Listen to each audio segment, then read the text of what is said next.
Hello, everyone. We are Octo from Ludentown and Camila, an international villager of our community that currently lives in California. Today, we have a big surprise for you.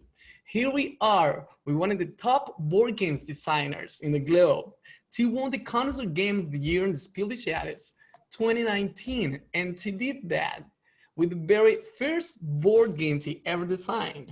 We're talking about Elizabeth Hargrave. Welcome, Elizabeth. We're Hello. very happy to have you here. Thanks for having me.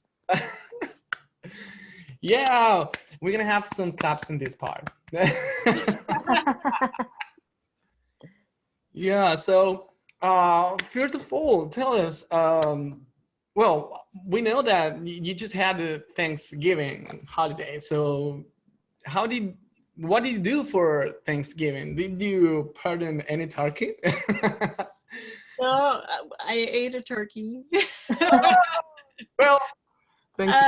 Yeah, for the whole pandemic, we've been in a bubble with some friends of ours. It's a family of 5. So our 2 friends and their 3 girls. So we had 7 people for Thanksgiving dinner. It wasn't so bad. Yeah. Normally we've had as many as 18. So 7 felt small, but it was nice. It was good. Yeah, that's really nice to hear. Yeah, 7 it's a very nice group. Did you play any board game in? We did. We played The Quest for El Dorado. Oh, great. And what else? Oh, Paranormal Detectives. Okay. I don't know that game. Like, have you ever done the puzzles where someone just says, like, there's a guy lying in a puddle of water on the floor, how did he die? Yeah. Oh, yeah. Questions. So this is based on those sorts of stories, but then the person who's giving clues has restrictions on how they can give clues, so they can mouth one word. It's not just yes or no questions. It's, you know, they can mouth one word, but they can't say it out loud, or they can write on your back with their finger, like that. That sounds funny. Sounds Yeah. great. Yeah. So, do you like social games? Yeah, for something like Thanksgiving, where, you know, it's just light and we're hanging out with the kids. And Oh, perfect. Yep. Perfect. And let's talk a little bit more about you as a player. What's your first memory about playing board games? Which board game and with whom? I mean, my real first memory would be like as a little kid playing Candyland, probably with my Candyland. But for hobby board games, it was in 2005 with a bunch of folks. We had gone and rented a cabin for the weekend, and someone brought a bunch of games, and so that was like the first time that I played. They brought a lot of the sort of classic gateway games like Carcassonne and Catan and Ticket to Ride. So it was 2005 that I played a bunch of those for the first time. Great. So that's where the journey begins. We usually always say that Catan is like a entry-level drug for board games, Right. at least in Chile. Go way back. It's like a black hole. A black hole of money, yeah, it is. Well, yeah, that sounds fair. So, how do you describe your board gamer life now? Did it change somehow with the COVID pandemic? Did you move to an online platform or something, or did you just stop playing? It's definitely changed because there are friends that I'm not getting together with now that I was before for games. My husband does play some games. We've been playing a lot of Terraforming Mars in the last couple of months. He finally like got it and wanted to play. I had played it years ago, but he was always a little bit scared of it. He doesn't like the heavy games as much as I do. Well, a big sister. We actually bought Terraforming Mars, and it's like with the plastic wrap still, because we haven't found anyone to play. Well, Right, and it's, you know, the first time that you play will take 3 hours. And so I think that was the other hurdle for my husband, was just that commitment. But now, like, it's getting dark at 4:30 in the afternoon, so we're not like outside, you know, doing other things then, and he's happy to sit down and play. And now we've got it down to about 2 hours, but that's still long for him. So, but anyway, with him and with the family that we've been bubbled with, we've been playing with them, and a little bit online. I've been playing on Board Game Arena. All right. Yeah.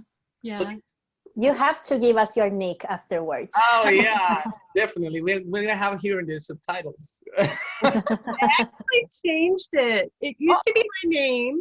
Okay. Because I've been a member there like since before Wingspan came out, and no one knew who I was, so it was just my name. But then I played a couple of games where people knew who I was. They were like, "Right, I'm the designer of Wingspan," and that was okay.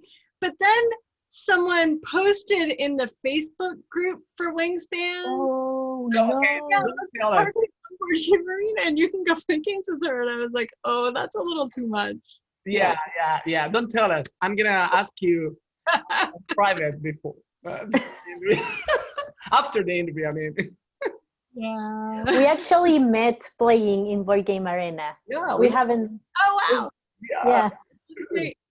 That's true. And we have been playing a lot of board games since then. And Camila becomes a really important part of our community in here in Chile. Well, yeah, I was stuck here in San Diego with no family, like only my husband, and like with all the COVID happening, classes online. So we started playing every single day in Board Game Arena, and that's how we met these guys. Yeah. What have you been playing the most?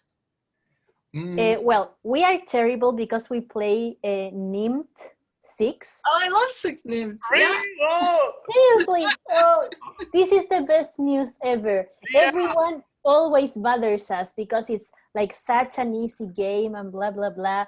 But for like just like 10 minutes of your life, you just want something light. It's great. We have made tournaments of that game. Yeah. Like 2 tournaments, one in normal and the other one in pro tactic mode. Wow. Yeah. Yeah. It's really funny. It's a really fun game. And when I don't want to feel guilty, I play 7 Wonders because it only takes like 6-7 minutes in that platform. So isn't that amazing? That game takes like what, 30 in real life at least. Yeah. The first time I played it on Board Game Arena, I was like, what just happened? Yeah, we talk about that a lot because everybody's starting to say that 7 Wonder is more like a party game or like a filler. Yeah, because it changed too much. We can talk about a little of Wingspan. What do you think, Camila? Yes, well, it's impossible to talk to you and not talk about Wingspan. So here it goes. This is a question from our friends from Chile. How did you select the birds that are in the game? And was this selection supported by any ornithologist? It's a combination of things. I did pull data from eBird, which is a community science project run by ornithologists. It's now based at Cornell University. And a lot of birders use this app on their phone. And when you go out birding, you write down all the birds that you see and how many of them you see. And it gets uploaded to eBird. And eBird is this amazing database of all of these records that people have made when they're out birding, or just in your backyard or wherever. You can record all your birds. And so you can then download different versions of that data. So I used it just to get sort of an overview of what are the most commonly seen birds in the area. So for each expansion, I did this. For the base game, I did this. Because I wanted a lot of the birds in the deck to be the most common birds, right? And so people would feel this connection when they play it of like, oh yeah, I see that bird. I never knew what that was called. Or for birders to be like, oh yeah, this feels really real. but then, so that's like a good number of the birds, but then I mixed in rarer birds. I wanted to highlight some endangered birds, some birds that I just like personally or that are really pretty. So it's sort of a combination of the science and the data and then just like my choice. And then on top of all of that, I had to sort of figure out, I wanted them to be a similar number for each habitat and a similar number for each type of nest. And then like that they should eat food that's sort of similar to the distribution of the food on the dice. So there's a lot of different is trying to balance out what it for each, and now for each expansion, I have to also balance out like against all of the bonus cards, right? Because those are all, they give you a score for how many birds you have of whatever type, and that score is based on how common they are on the deck. And so I've been trying to keep them the same in the expansions. So that's like 30 different things that I have to keep constant in the bird list, and it's a lot. So it takes me weeks, like for the last, I just started pulling the birds for the next one after Oceania, and it was weeks of like back and forth, and okay, if I include this one, then this is off, and now I have to fix this, and yeah, it's a lot of work. It sounds like a lot of work. It sounds like, yeah. A lot of birds. Yeah, and it's, you know, in North America, I think the total number of species is like 700, and we picked 170. But in Oceania, which is the expansion that just came out, there's like 2,000 bird species, and I had to pick, I forget how many exactly ended up in the deck, like under 100-ish. So, you know, it's heartbreaking every time because I leave out birds that I think are totally worthy of putting in the deck, but I don't want to make so many, it's already so many cards that it's like hard to shuffle, and like it's fun, but it's also like a little bit of a burden, and like I don't want to go too far in the direction of it being just like ridiculous numbers of cards, and it feels more like a burden than a fun discovery of what the birds are. Yeah, you're right. Of course. Well, from when you started designing Wingspan to what it is today, which were the major changes that you did to the mechanism of the game? And did the edition process change too much of it? Or what about the aesthetics of the game? So aesthetics, I had made sort of placeholder art for the cards, just pulling pictures off of the internet. And so the aesthetics are definitely greatly improved by the actual original art for all the cards. My eggs were like poker chips. All right. Because I knew like the publisher would deal with all of that. I didn't try to find eggs, like. Yeah. Okay. Easter eggs. Yeah, right. But yeah. There was one time that I play tested with peanut M&Ms for the eggs, because those are kind of egg shaped. All right. And people didn't want to eat them because they've been handling them, so I was just like, where are okay, my eggs? I thought this would be fun, but it was actually just weird. And sounds funny anyway. Yeah, but we changed a lot about the game even after it got signed by Stonemaier, about the way that the game plays. I actually just gave a whole talk on this to the NYU Game Lab, which I think is on YouTube. People can watch that. I don't want to like spend the hour that I just spent with them talking about. But yeah, we changed, like the player mats did not exist when I pitched it. We worked a lot on really strengthening the engine building aspect of it, in the way that like you're building an engine because you're moving out on the player mat as well as the powers on the birds, and like the fact that that's kind of a double engine, that was all new after I got signed with Stonemaier. And some of that was Jamie and some of it was me. We were really passing it back and forth, and I would sort of send him a copy of the game and he would play it, and he would send me these long emails, And then I would go work on it for a long time and send it back to him, and he would send me a long email. That was sort of our process. All right. Well, it came out a very nice game, by the way. So I'm very happy. And so beautiful. yeah, really. That's no fault of mine. That was all like the folks at Stonemaier finding the right artists and the graphic designer, and yeah, a lot of people, you know. And then there was a whole separate person that did the design of the dice tower, and then another artist for the player mats and the dice tower. Like many hands on this game to make it what it was, for sure. Well, I learned on an interview that you were thinking about how to do an Antarctic expansion of Wingspan because they are all aquatic birds. Right. So we kind of have a solution, because a Latin American version of the game may have Antarctica and also all the amazing birds that we have in Latin America. Right. Are you thinking about an expansion, a South American expansion of Wingspan? If it's so, when? It's an idea? Big question. Yeah, we said we want to do all the different regions of the world, so I think we'll definitely be in there at some point. We haven't totally nailed down the timeline for doing all of them yet. And even if we had, Stonemaier probably wouldn't want me to tell you. So Yeah, you're right. That's right. We honestly haven't. Oh, but I'm so excited about that. You have to include the RIA. The RIA? Yeah, for sure. Okay, a RIA is a ñandú. Oh, okay. And people always say the cock of the rock too. Do you have that?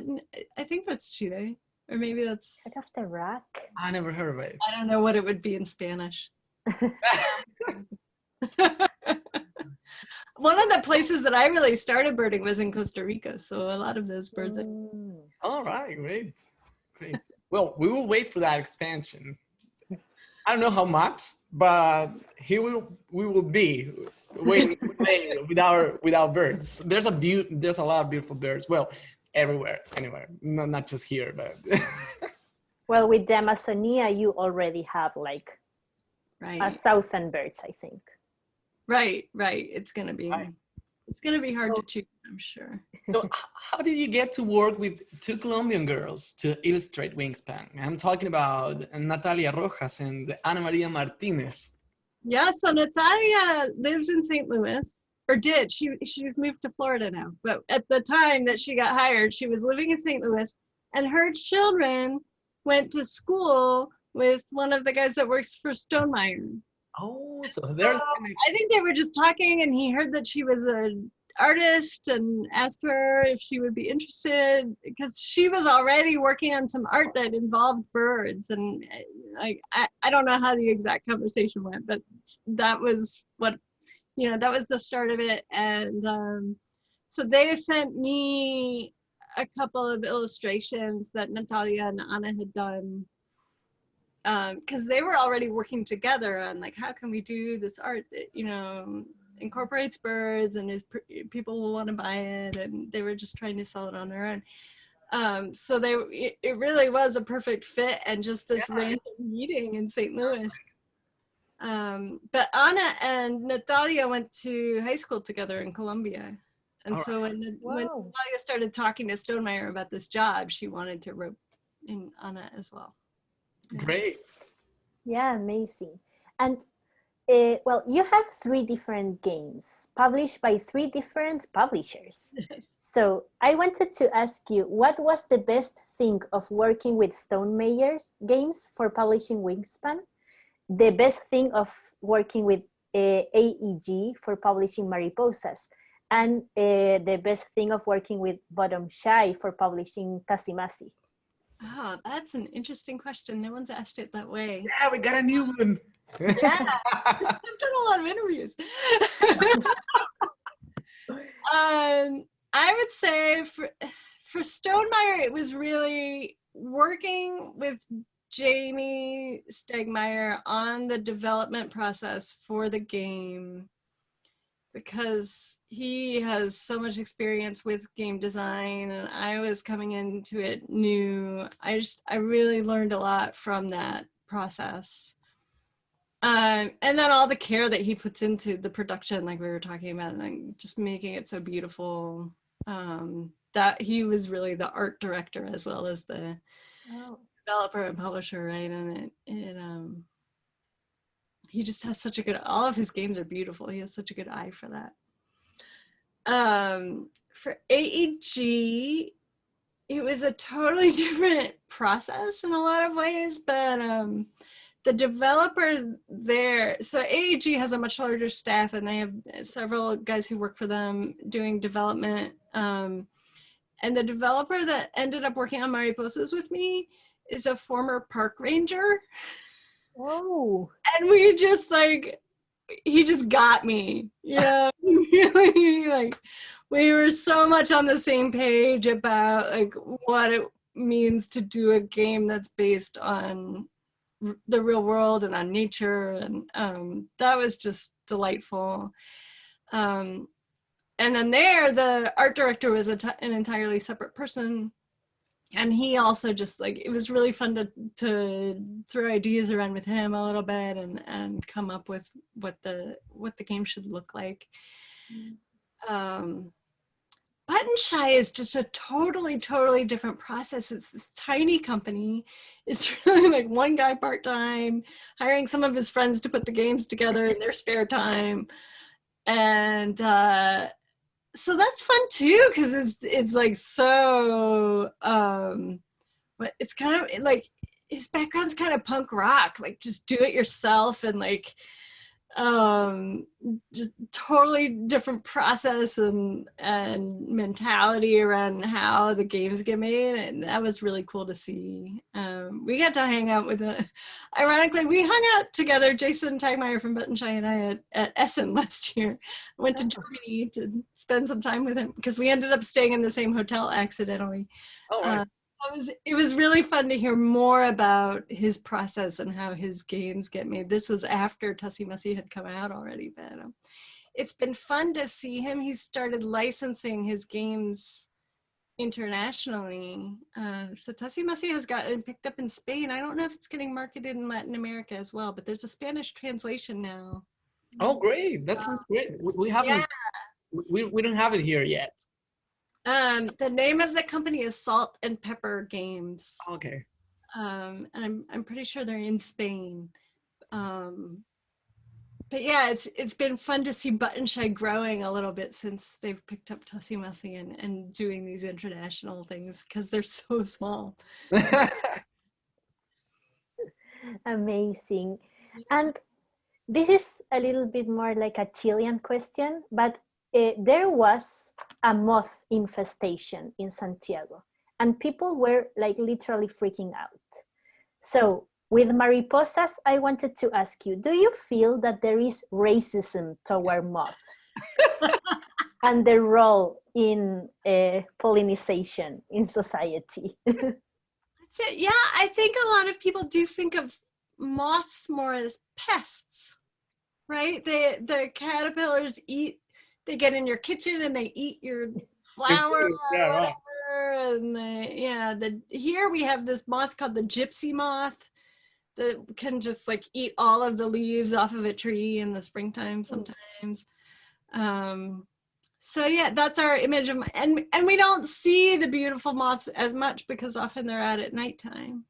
But there are some beautiful moths. Yeah, really beautiful. Beautiful ones. But we have my favorite one here. There's a moth called the Luna Moth. Luna Moth. So this big, and it's bright green with ice. Oh. It's beautiful. I haven't seen a lot of moths here in San Diego. I have seen a bunch of really beautiful spiders, but most people hate spiders, so I cannot share them with anyone. Well, we're gonna talk about some general aspects of your board game life. We can talk about mentors. Do you have any mentors that help you to design Wingspan? Who were them, and are you currently mentoring people?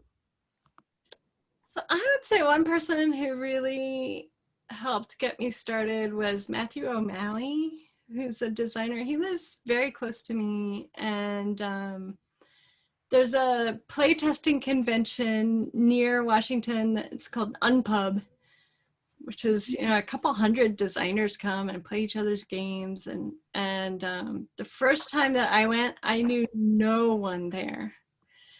But actually, the friends that I'm now bubbled with in the pandemic that I was mentioning earlier, one of their kids went to school with one of Matthew's kids, and had somehow heard him say that he was going to Unpub, and she knew I was going to Unpub. So she got us together. And so he said, look for me when you first arrive. And so he introduced me to a bunch of people that he knew, and sort of helped get me through that initial period of walking into a room where you know no one. It's so uncomfortable. And he's just the nicest guy. And we have become good friends since then. And before the pandemic started, we were getting together once a week and playtesting each other's games. So I was a playtester. He did Between Two Castles of Mad King Ludwig with Stonemeyer. I was a playtester for that. And he had a game called The Search for Planet X. That's an amazing logical deduction game that just came out. I playtested that a bunch. So he was definitely a mentor to me in game design, like how to think about game design, but also like in the sense of introducing me to many, many people in the design community. So that was wonderful. And I do try to remember that when I'm now meeting newer designers, and like what a difference that made for me. And I do try to pass it on. Just in the last month, there's a program that hooked me up with 3 newer designers through the Indie Game Developer Network. Has a scholarship program that usually brings people up to another playtesting conference, but that wasn't happening this year. So they've been doing it all online. And so I've had one-on-one meetings with the different designers, and then they're scheduling online playtest for their games.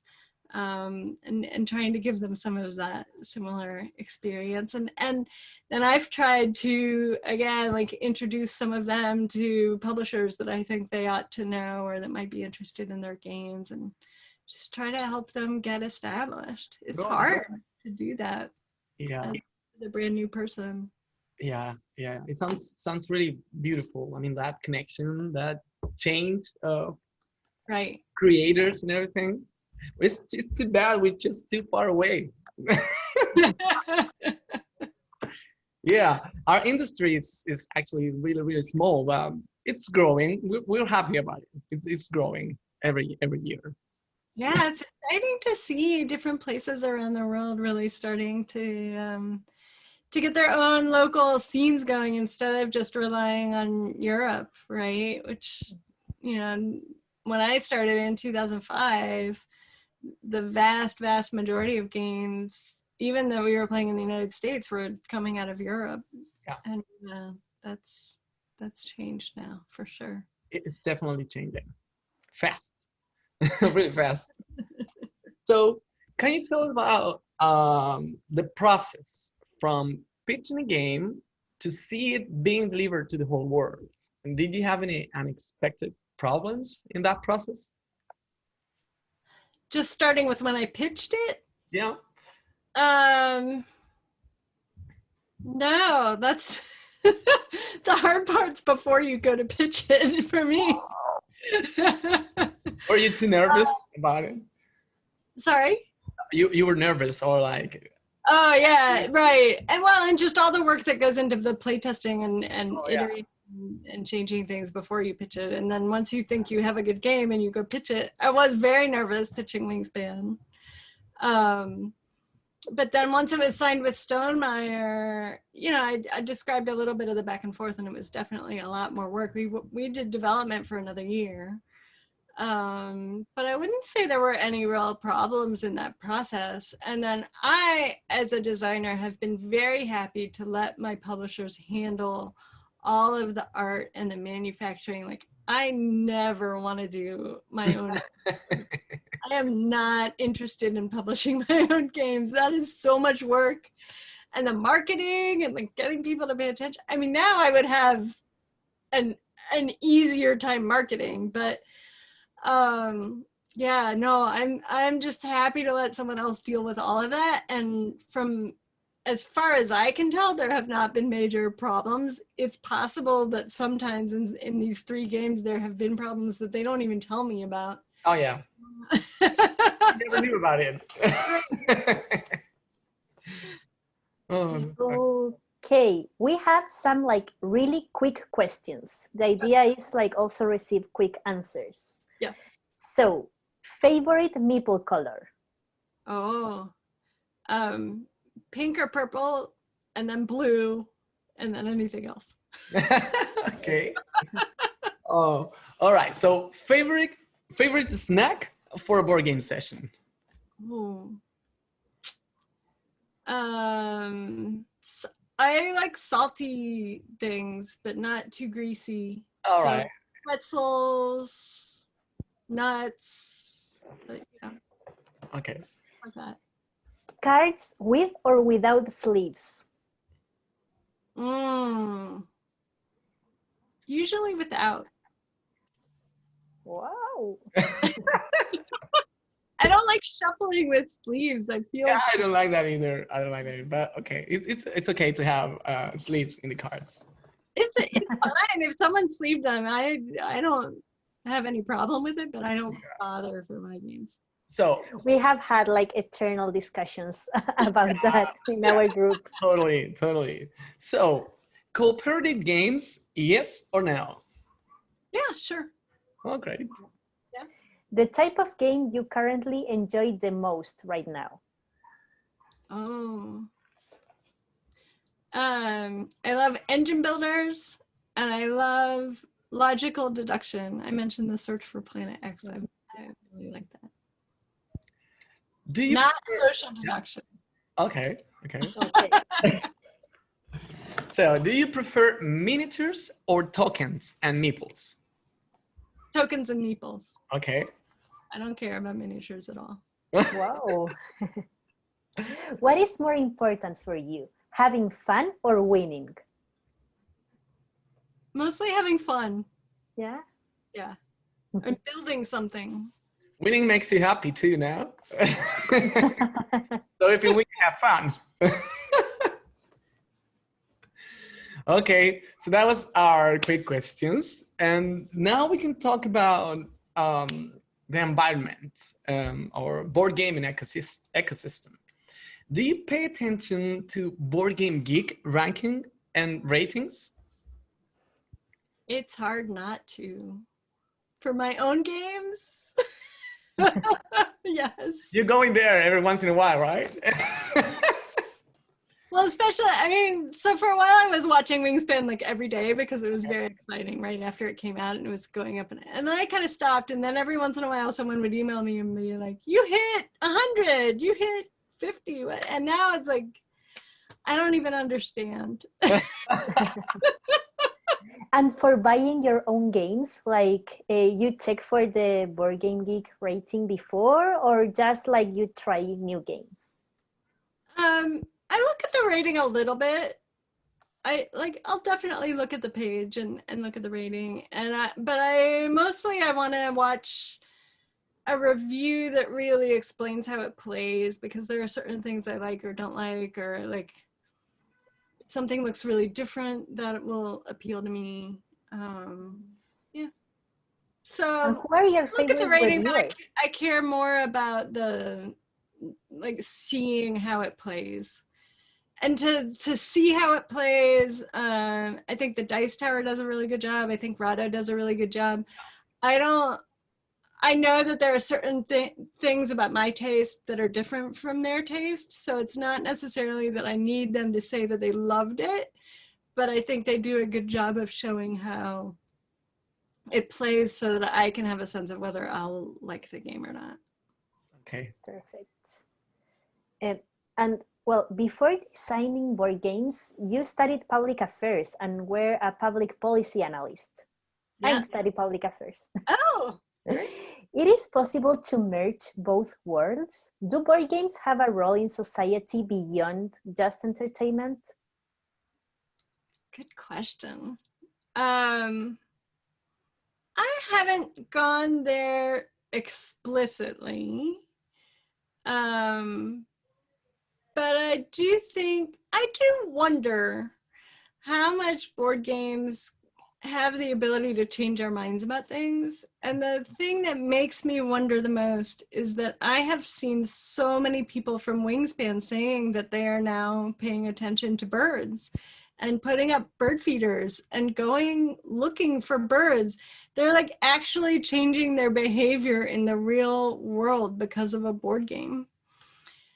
And it has made me wonder a lot about, like, number one, how can we use that for good and like be aware that you can like change actual behavior.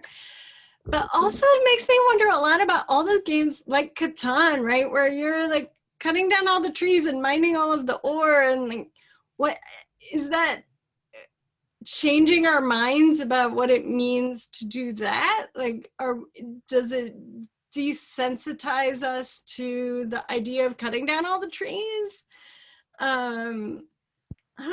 I don't think we know. It would be an interesting question for some social science people to go like study whether some of the like the board games that involve so much environmental destruction, whether they changed in subtle ways the ways that people think about things in the real world. Well, and there are like other games, like for example, Power Grid, that you start like generating energy with a coal based like plant and end up like moving to renewables. Right. And you know, at the very least, I'm sure there are people who have played Power Grid who had never really even thought about where their power comes from, and it introduces those concepts to them. And yeah, it's a very interesting question. I think there's a lot of interesting work that could be done like actually academically on this kind of question, and there's a lot just for board gamers to just play around with. It's a big space that I don't think we have even started to explore it that much. Like there's a lot of room to grow there. Perfect. Great. So I love that in your webpage you have a whole selection for Black voices in board games and another for non-binary and women designers. Yeah. As a woman and a role model in board game design, what will you recommend to people that wanted to start designing the first game, especially for future women designers?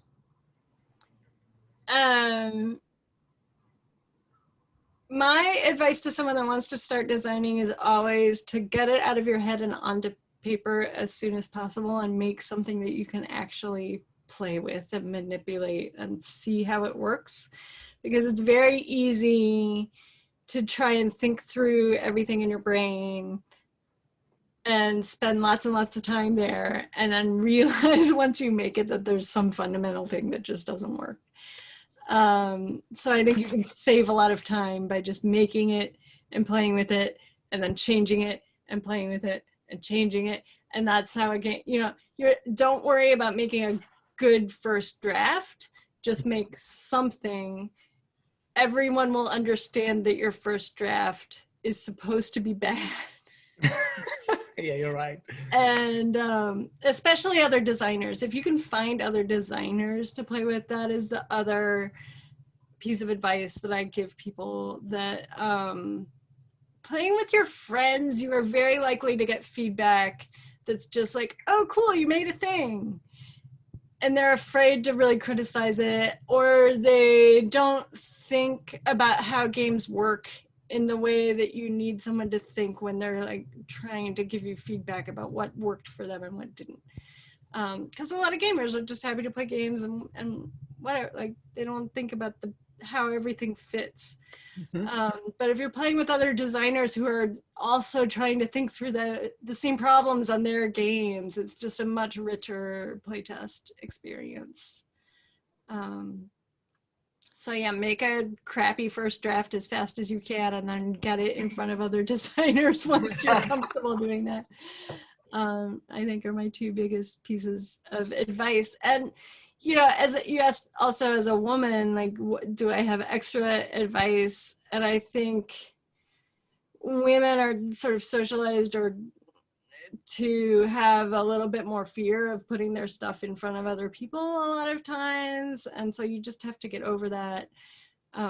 You have to expect that that there will not be a lot of women in a lot of design spaces, but if you stick it out, most people are good. If people are not, if you get the feeling that people are treating you differently because you're a woman, call them on it or get someone else to call them on it because it's not okay. But in my experience, it's been more just that it's weird to be one of the only women. Like I don't have anything else in my life where that's the situation. Like my work life was always very evenly balanced. And then I came into game design and it was totally out of proportion.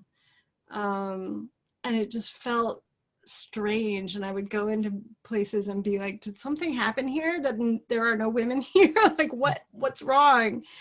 But in most cases, it's more just historical. It's not there are exceptions. There are places where there are just jerks. But in most places, it's not that something happened. It's just historical. And, you know, I then always felt this like extra responsibility to stick around so that the next woman to come in would see another woman in the room and feel more comfortable and not like, oh, what's going on here? So yeah, it's a thing. It's getting better every year. It's visibly changed since I started designing here in my area and at some of the larger events that I go to. I don't know what Chile is like at all in terms of the gender balance in It sounds the same. Sounds really similar here, and it's also changing. We talk about that a lot because I think that one of the things that you have to do to change it is talk about it. It's like having this conversation and know how a woman feels in these spaces, right? Because we can do something about it, and we're doing it little by. I mean, step by step, we're changing things, but it's definitely changing. Yeah. We even had like not a symposium, but a talk with a lot of gamer women in Octo's channel that was called Iron Bikini. Yeah, we talked about the program. Like that stupid idea that this tiny bikini is going to protect you from right. You don't deserve real armor. Yeah, no, why? There's magic around you. So you stop the bullets. Yeah, you stop the bullets and you stop the arrows and everything with your tiny bikini. But yeah, it's important to talk about it and to tell when you are feeling uncomfortable as well, I think. Mm-hmm. Mm-hmm. Well, we are almost at the end of this trip, and we wanted to know a little bit more about you. So can you tell us any last words to the people that are watching you at this moment? Can it be a piece of advice or whatever you want? That's very broad.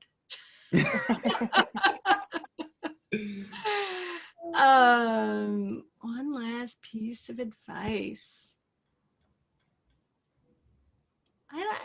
In terms of game design and maybe also gaming, one of the things that I really have started trying to do is to think about what's the core thing that I'm trying to do.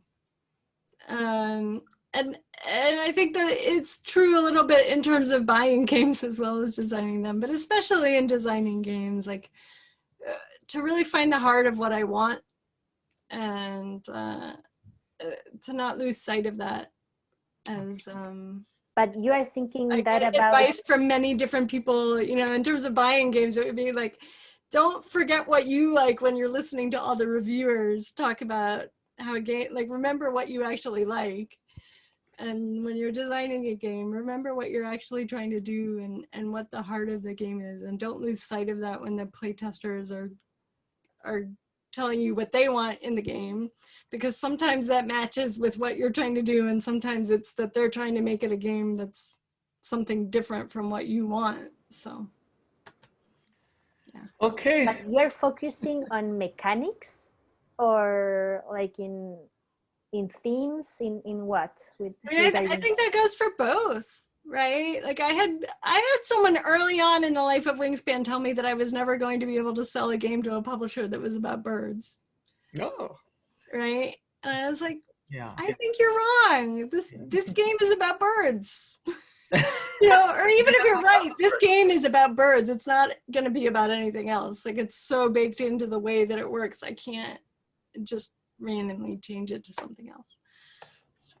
Okay, so we are at the end of this journey, knowing a little bit more of Elizabeth Hargrave. Thank you so much, Elizabeth, for your time and for being here with us today. It means a lot to our industry and our community to have this interview with you. So we really, really appreciate it. We wish you the best, and I hope that in the future we have the opportunity to meet you in person somewhere. That would be fun. Invite you to Chile. or in a trip in some convention. If I see you, I'm gonna be jumping there and then, hey, we had an interview for Little Town. That's gonna be me. If you see that guy jumping in the back of the people, it's gonna be me. Okay. So, thank you so much. Everybody keeps enjoying the Ludum Fest. So, bye-bye. Bye. Bye.